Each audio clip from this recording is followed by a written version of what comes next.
Olá pessoal, estamos de volta aqui e para a gente rever o que foi dito na aula passada, eu vou ler um materialzinho aqui resumindo o que a gente conversou para poder dar a introdução ao neurodesenvolvimento emocional de 6 a 12 anos. Winnicott descreve o ambiente e a qualidade da relação entre mãe e filho como sustentáculos que sustentam o vínculo, o apego. O Bowlby diz que o apego é que vai ser a estrutura, a base da qual todas as outras emoções e relações vão ser sedimentadas. E a neurociência vai nos demonstrar o quanto as relações entre adulto e criança, né, de afeto e de apego, fazem a modulação e a mudança física dos neurônios. Nós vamos conversar isso especificamente numa aula da neuroplasticidade e o afeto, né? Para resumir, nos primeiros 6 anos, cada abraço, cada resposta atenta e cada brincadeira não são apenas momentos, são tijolos na construção de um cérebro saudável e de um coração capaz de amar e de confiar. Nós vamos agora para nossa aula de desenvolvimento infantil e emoções de 6 a 12 anos de idade. Esse período arbitrário que a gente já conversou, de 6 a 12, agora a criança já tem praticamente desenvolvido todas as habilidades motoras, ela já sabe andar, já sabe falar, já sabe se alimentar sozinha, né? Basicamente ela treinou até agora para chegar nesse momento dos 6 aos 12, onde ela vai pegar essas habilidades e ela vai testar na sociedade, no mundo, né? Então, do ponto de vista da psicanálise, essa fase é chamada fase de latência. O Freud, ele tinha um foco, né, uma lente na questão do desejo sexual, da libido, como motivador das ações. Então, ele tinha nessa fase como uma fase sem libido emocional, sem relação libidinal, mas esse nome, do ponto de vista das teorias que a gente segue aqui, não se encaixa muito bem, porque a criança, na realidade, ela tem uma motivação que é a motivação de experimentar a existência, não se resumindo à questão libidinal, né? Ou a gente poderia dizer que a libido da criança é viver, é experimentar tudo o que possa acontecer, né? A psicologia do desenvolvimento chama de infância média. Cada um dá um nome, mas basicamente essa fase onde a criança vai, tudo que ela já aprendeu em casa, ou deveria ter aprendido em casa até os 6 anos, ela vai experimentar agora, né, vai testar aquilo que ela aprendeu para ver se está dando certo ou não. Então, por isso que em torno dos 6 anos a criança entra na escola, ou deveria entrar na escola, né? Ela deveria antes passar um bom período em casa aprendendo como ser um ser humano, para depois testar e aprimorar em casa. E infelizmente não é o que está acontecendo, as crianças acabam entrando muito cedo nas instituições. Nessa fase, a gente tem teoricamente, num desenvolvimento apropriado, uma maior estabilidade emocional. O que isso significa? A criança já aprendeu a controlar a raiva, já aprendeu a controlar a agressividade, ou deveria ter aprendido, e aí vai um alerta, né? A partir dos 6 anos, se essa criança, antes mesmo, né? Os pais deveriam ter aí um detectorzinho para ver se a criança não está bem. Mas na escola entrou e essa criança não está se dando bem, não está tendo uma boa regulação emocional, briga demais, grita demais ou fica tímida demais, é um sinal de alarme para que essa criança receba ajuda, né? Receba um apoio para a gente tentar entender o que está acontecendo, muitas vezes até com medicação, né? Mas na maioria das vezes com um suporte psicológico, né? E a correção das circunstâncias familiares que possam ter levado a essa desregulação emocional. As necessidades afetivas, elas continuam essenciais, como vão continuar pelo resto de toda a vida. Mas o foco primário agora não é mais mãe e pai, né? O foco das relações se ampliam, principalmente para os amigos, né? As relações com os pares, né?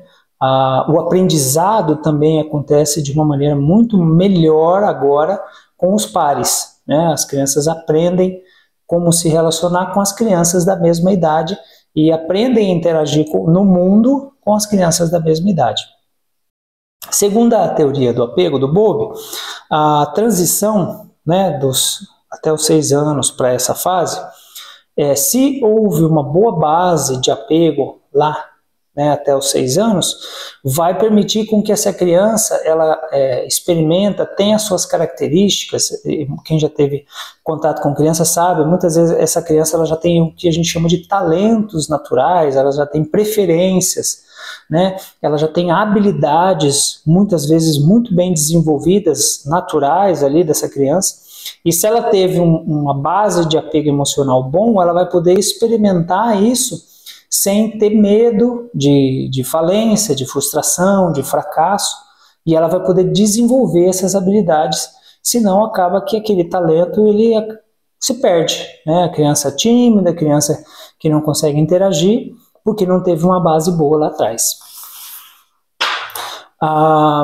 É nessa fase que a autoestima, que a gente pode definir como essa questão de eu começar a saber realmente quem eu sou e determinar valores mínimos para o que eu sou, sem precisar muito dos outros, né? Se a pessoa fala que eu sou feia, eu basicamente sei, não, eu nem sou tão feio assim, né?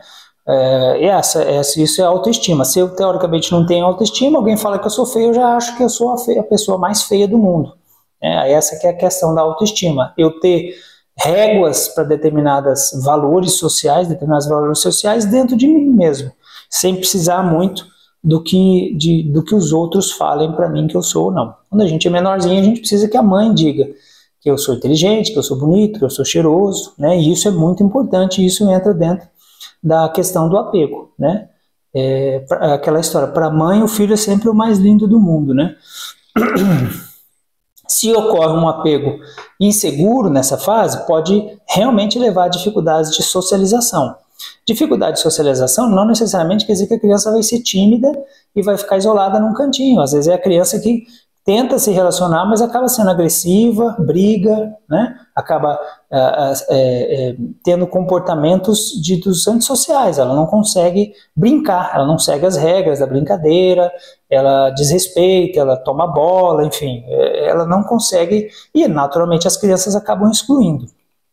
Vai levar a baixa autoestima, e aí vem uma outra coisa interessante. Veja que essa teoria é lá da década de 80, 90, se não me engano, a do Bowlby. Há comportamentos desafiadores para chamar atenção.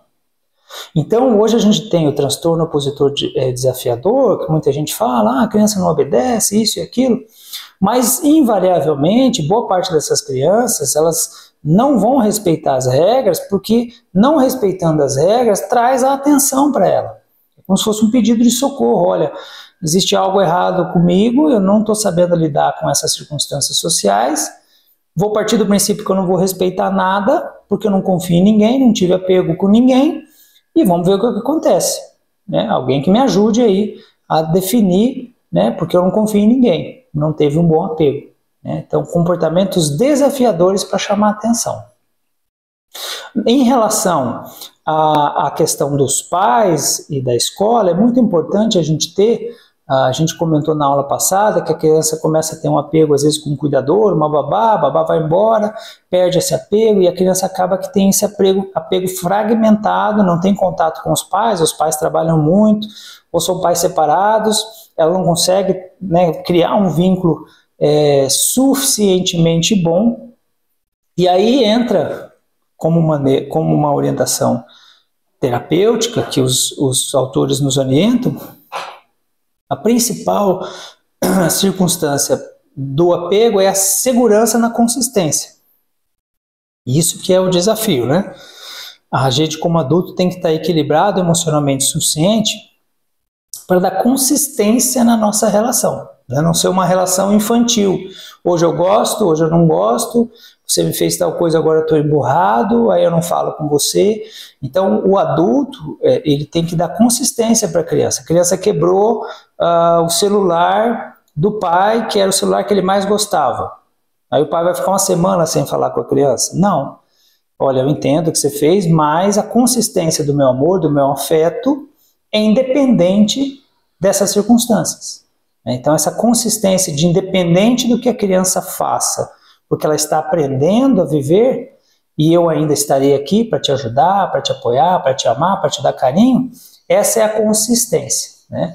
E esse é o desafio. Hoje a gente tem aí praticamente 50% dos casamentos acabam terminando em 1 ou 2 anos, muitos deles têm filhos, né? São casamentos com filhos, e acaba que a inconsistência acaba sendo a regra. Vai para a casa de um, vai para a casa de outro, na casa de um tem regras, às vezes se forma outra família, nessa outra família tem outras pessoas com outras regras, e essa inconsistência acaba sendo o comum e não a exceção.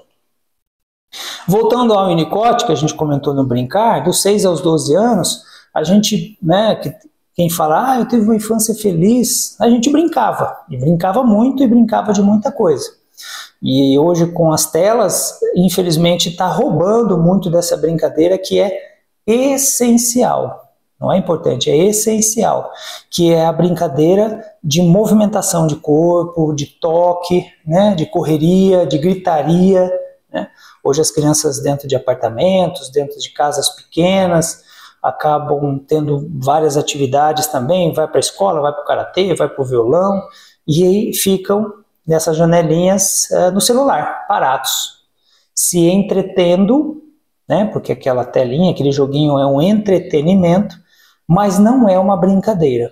A brincadeira, ela prescinde de ter regras e de ter pessoas nas quais, ter companheiros nas quais eu vou testar essas regras, né?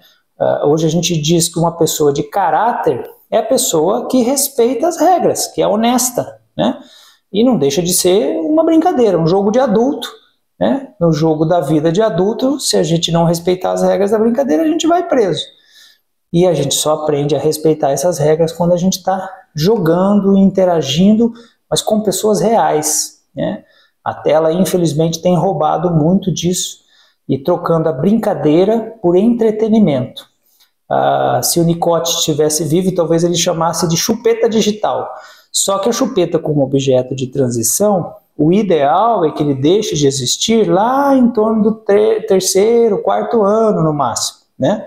E aqui a gente está falando de criança de 6, 12 anos. Na França já tem um projeto de lei para proibir celular para crianças abaixo de 6 anos. Na Inglaterra já estão tentando esticar essa idade para 12 anos. Então, fica alerta aí a todo mundo que tem contato com crianças, e o celular, a tela, tem que ser evitado ao máximo. Tá? A interação social, a interação interhumana é fundamental para as crianças e para o bom desenvolvimento emocional, né? Olhando o joguinho, a criança não vai aprender a regular a raiva, não vai aprender a dar carinho, não vai aprender a ser um ser humano socialmente capacitado. Pulando para a neurociência, a gente ainda conversando sobre aquela questão do play, do seeking, do care, né, do controle da raiva, a gente vai entender que aquelas emoções primordiais, que era ansiedade de separação, que era o medo e que era a agressividade, elas vão se desdobrando para outras emoções, né? Às vezes a criança que tem ciúmes de um amiguinho com uma brincadeira com o outro, e esses ciúmes, que na realidade é o medo de perder aquela relação, de um medo de perder aquele objeto de brincadeira, vai gerar muitas vezes uma reação de agressividade, e essa criança vai ter que aprender a controlar essa agressividade, que a gente basicamente chama de ciúmes, que é um misto de medo com agressividade, e outras emoções como inveja, né, que vão surgindo com o aumento gradativo da complexidade das relações, né? Por isso que é muito importante aquele hábito de a gente, mesmo às vezes sem contato durante o dia com a criança, ter um momento onde a gente vai permitir que a criança relate ou conte quais foram as emoções que aconteceram durante o dia, que ele sentiu, que ele presenciou, viveu, para que ele possa ser ajudado na interpretação dessas emoções. Ah, o fulaninho, seu amigo, brigou com o outro, o que será que ele estava sentindo? Ah, eu acho que ele estava sentindo raiva, eu acho que ele estava sentindo medo. Por quê? Ah, medo de perder o brinquedo, ou medo de alguém tirar sarro e ele sentir vergonha. E aí o adulto fazer o auxílio e a sugestão de como se deveria agir. Esse que talvez seja, nessa fase, o principal objeto de relação, né? A criança já se comunica, então a criança ela precisa aprender com o adulto qual seria o ideal de reagir. Olha, nesse momento, o ideal que eu oriento você como pai é reagir dessa e dessa maneira. A gente, às vezes, quando era menino, na década de 80, 90, a gente tinha uma frase, né? Se apanhar na escola, apanhe em casa também. Era uma frase que a gente escutava. Então, estava sendo dito claramente ali, olha, se você apanhar, quer dizer, você tem que ter agressividade. Se você não tiver agressividade o suficiente para bater ou para revidar, chegar aqui, eu vou te bater. Era uma forma de comunicação, né? Era uma forma de ensinar como se relacionar. A gente espera que hoje a gente não ensine isso mais para os nossos filhos, mas a gente tem que ensiná-los a se defender, tem que ensiná-los a ser agressivos, no sentido de buscar as coisas que querem, mas agressividade não necessariamente quer dizer violência, seja ela física, mental, psicológica, né?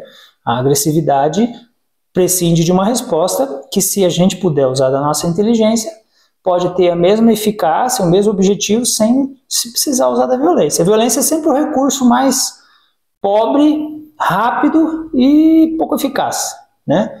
Que a maioria das pessoas, infelizmente, usa, ok? Ainda em relação à brincadeira, a neurociência nos traz que há uma conexão fantástica entre a maturação cerebral e a movimentação corporal, né? Então, porque basicamente o cérebro funciona, lembra que a gente comentou do condomínio? Para coordenar as ações do corpo. Não existe pensamento útil sem uma ação. Se o pensamento sem uma ação é vazio, isso já dizia a filosofia. Então, a relação entre o que fazer e como agir, no sentido de movimento, de ação, ela é fundamental, essa interação, né? E a criança aprende a planejar a ação, a pensar. Uma das coisas que nos distinguem dentro dos animais, que é a capacidade de criar cenários no futuro. Olha, se eu subir nessa árvore, esse galho é fino, provavelmente ele vai quebrar. Se ele quebrar, eu vou cair. Se eu cair, eu vou me machucar. Se eu me machucar, ainda vou levar a bronca da minha mãe. Então, antes de eu subir na árvore, no galho da árvore, eu faço o planejamento da ação e eu planejo o futuro, eu imagino o futuro e eu tomo a decisão se eu vou subir na árvore naquele galho ou não. Essa é a capacidade cognitiva maior que nós seres humanos temos, que é de tentar prever, quando eu faço uma ação, o que pode acontecer. É um jogo de xadrez aí, eu tenho que prever mais ou menos 3 ou 4 movimentos adiante. E isso acontece com a interação cérebro-corpo, porque se eu não conheço muito bem o meu corpo, a dinâmica do meu corpo, o espaço, a minha força, eu não vou conseguir fazer isso bem. É uma coisa muito interessante, crianças com transtornos de moderados, severos, comportamentais, emocionais, se vocês observarem, são geralmente crianças que têm dificuldade de coordenação motora. São crianças que não se dão bem com o próprio corpo, né? A gente tem aí classicamente um dos tratamentos que ajudam muito os autistas é a atividade física, né? Por quê? Porque faltou em algum momento uma melhor interação entre o corpo e a mente, que se não for cuidada, ela vai permanecer diante da vida. E você trabalhar essa relação mente e corpo melhora alguns dos sintomas do autismo, né? Então é muito interessante a gente ver isso. Pessoas que têm, não todas, não é isso que eu quero dizer, eu nunca fui bom nos esportes, espero não ter muitos transtornos mentais, mas existe essa relação, quando a gente tem uma dificuldade né, emocional ou de mental, a gente geralmente tem dificuldade em movimentar o nosso corpo, né, de maneira mais coordenada. E aqui a gente entra uma outra coisa que é muito importante também, que a gente vive hoje, as crianças vivem, desculpe, que é a questão do bullying. O bullying nada mais é do que a rejeição social do grupo, né? Por um motivo ou por outro. A gente pode tentar aqui esmiuçar em relação às causas do bullying, por que está tendo tanto agora. Muitas pessoas falam, o bullying ajuda a gente a criar resiliência e tal. É um ponto de polêmica, você pode colocar aqui a sua opinião nos comentários, a gente vai discutir depois, eu acho que isso abre para discussão em relação às causas do bullying que estão aumentando, são várias, mas o principal o bullying, como rejeição social, ele é muito prejudicial àquele indivíduo que está tentando interagir naquele meio social, está tentando existir como pessoa, dentro das suas características, dos seus talentos, dos seus defeitos, das suas inabilidades, e uma rejeição dessa, ela causa muita dor emocional, né, podendo levar até transtornos mentais. Então o bullying é algo que não dá para deixar de lado, tem que ser sempre investigado. Volto a comentar aquilo em relação a pais e professores, conversar com os filhos ao final do dia, como é que foi a escola, o que aconteceu, o que não aconteceu, como que se sentiu, como está sendo tratado, tal pessoa fez tal coisa, como que deveria reagir, como que pode mudar, como que pode evitar, né? Não só o bullying verbal, que geralmente acontece, né? As crianças xingarem, tirarem sarro, tira sarro do cabelo, tira sarro da roupa, enfim. Mas também no ponto de vista físico, bullying físico mesmo, de apanhar, de ter violência, né, física, né? Então é muito importante os pais, educadores estarem atentos. Por quê? Você está chegando no mundo com toda a vontade de existir, com as habilidades que você conseguiu desenvolver nesses 6, 8 anos. E aí você chega no ambiente social, na escola, nas instituições, com outros pares, e é rejeitado. Isso tem um fator do tipo assim, olha, eu não vale a pena existir, porque a minha existência não tem valor para ninguém fora da minha casa. Então imaginem o sofrimento que isso pode causar nessa criança, nesse pré-adolescente. Não é brincadeira não, literalmente não é brincadeira. Para a gente fazer então, já indo para o fechamento, dentro dessas 3 visões, da teoria do apego, do Winnicott na psicanálise e da neurociência do Panksepp, o Bowlby, ele traz para a gente que aquele vínculo seguro, que seria o ideal de acontecer nos primeiros meses, no primeiro ano, nos primeiros 2 anos, ele possibilita a criança que está experimentando o mundo fora de casa agora a se arriscar. E esse se arriscar é você poder trazer uma ideia nova, poder trazer uma criatividade nova para o mundo. E é isso que a gente quer, né? A gente quer soluções novas para problemas antigos e problemas novos que vão aparecer, né? Então, é o que a gente costuma chamar de pessoas inteligentes. Então, a pessoa inteligente consegue ver aquele mesmo fenômeno e trazer uma solução diferente. Só que para que isso aconteça, ela precisa arriscar. Ela precisa correr o risco de falar bobagem, ela precisa correr o risco de fazer uma pergunta boba, ela precisa correr o risco de fazer um movimento desastrado, né? Até ela ajustar, calibrar, conforme o passar dos anos, ela saber, não, olha, exatamente o meu talento está aqui, eu vou tentar seguir nesse caminho aqui não tenho bons resultados. Mas ela precisa ter o apego seguro, porque senão ela acaba nem arriscando. Ela tem a ideia, fala, não vou falar nada, porque senão alguém vai tirar sarro de mim. Eu não vou tentar o drible de futebol, porque senão eu vou cair e vão tirar sarro de mim. Então esse arriscar é o selecionar aqueles movimentos, aquelas ideias que vão ter sucesso. Só que a gente erra várias vezes antes de acertar uma, né? E a gente precisa ter um apego bom no sentido da criança saber, olha, eu posso errar tantas e tantas vezes, mas eu sei que isso não diminui o meu valor. Pelo contrário, sou eu tentando fazer o meu melhor. O Winnicott vai chamar isso do ambiente suficientemente bom, né? O ambiente suficientemente bom, que inclui agora a família, a escola, os amigos, os pares, né? que vão sustentar aquele indivíduo, né, como indivíduo, a psicologia e a psicanálise chamam de self, né, que seria a pessoa em si, o que define ela como pessoa, vai sustentar esse ambiente. Então, assim, ser valorizado por aquilo que você faz bem, ser criticado de maneira, vamos dizer assim, equilibrada e afetuosa daquilo que você faz mal, e você, quando se sentir triste, se sentir diminuído, quando for criticado, ter um ambiente seguro e acolhedor para dizer, olha, sim, todos temos defeitos, mas você tem que focar nas suas qualidades.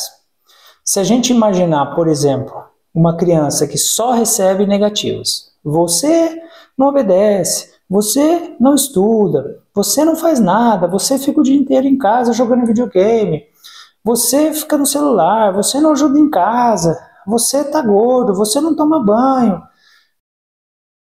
Esse indivíduo que está se formando, ele vai criar uma relação com o mundo e com as pessoas extremamente negativa.